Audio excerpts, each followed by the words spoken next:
గరుడ పురాణం అనే గ్రంథంలో విష్ణు భగవానుడు గరుత్మంతునికి చెప్తారు.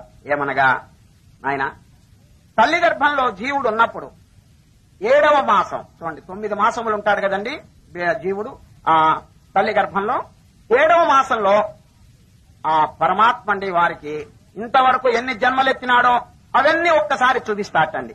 ఎవరు? పరమాత్మ జీవునకు ఇంతవరకు తాను ఎన్ని జన్మలెత్తినాడో అవన్నీ ఒక్కసారి కనిపిస్తే అది చూచి భయభ్రాంతుడై ఈ జీవుడు నమస్కారం చేసి, పరమాత్మ ఇన్ని బాధలు, ఇన్ని కోట్ల జన్మలు నేను బాధలు అనుభవించినాను, ఇప్పుడు మరల తల్లి గర్భంలో ప్రవేశించి ఈ గర్భ నరకం అనుభవిస్తున్నాను, నన్ను త్వరగా ఇక్కడి నుంచి బయటికి తోసేయండి, ఈ బాధ నేను అనుభవించలేను.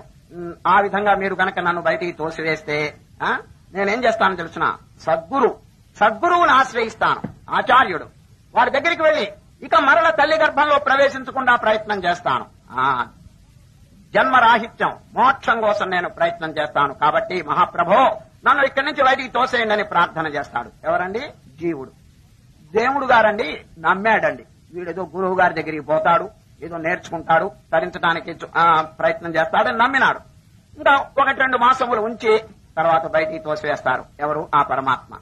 భూమి మీద పడంగానే వైష్ణవి మాయ ఆవరించేస్తుంది వాడిని. చూడండి, వైష్ణవి మాయని ఒకటే మాయ ఆవరించేస్తుంది. అంతా మర్చిపోతాడండి. ఇంతవరకు తాను పరమాత్మకు ఏమి వాగ్దానం చేసినారో, ఏ వాక్యం భగవంతుని దగ్గర పలికినాడో అదంతా మర్చిపోయి ఏమండి విరుద్ధంగా ఆచరణ చేయటం మొదలు పెడతాడండి. ఆ మాయా ప్రభావం చేత వీడు ఏమనుకుంటాడు, అసలు దేవుడు ఉన్నాడా లేడా? చూడు, మళ్ళా ఈ విధంగా మాట్లాడతాడు, నాస్తికుడిగా తయారవుతున్నాడు.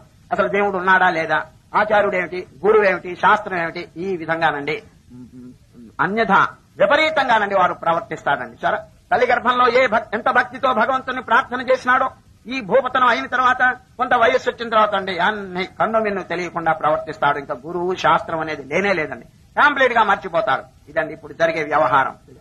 కొద్దిగా జ్ఞాపకం పెట్టుకుని ఇగో భగవంతునికి మనం వాగ్దానం చేసామని చెప్పి అనుకుని తరించడానికి ఉపాయం మానవుడు వెతకాలండి. ఇది మానవుడు చేయవలసినటువంటి పని. ఏమైనా చేస్తున్నాడు చెప్పండి, కంప్లీట్ గా తల్లకిందులుగా వ్యవహరిస్తున్నాడండి. పోని మర్చిపోయినా దానికి అర్థం ఉందండి, విరుద్ధంగా ప్రవర్తిస్తున్నాడండి. దేవుడు లేడు, శాస్త్రం అబద్ధం, గురువులు అనేవారు సోమరులు, ఈ విధమైనటువంటి ప్రచారం, ఇటువంటి ధోరణి అవలంబిస్తున్నాడు. ఇది కేవలం నిజంగా ఆశ్చర్యకరమైనటువంటి విషయం అండి.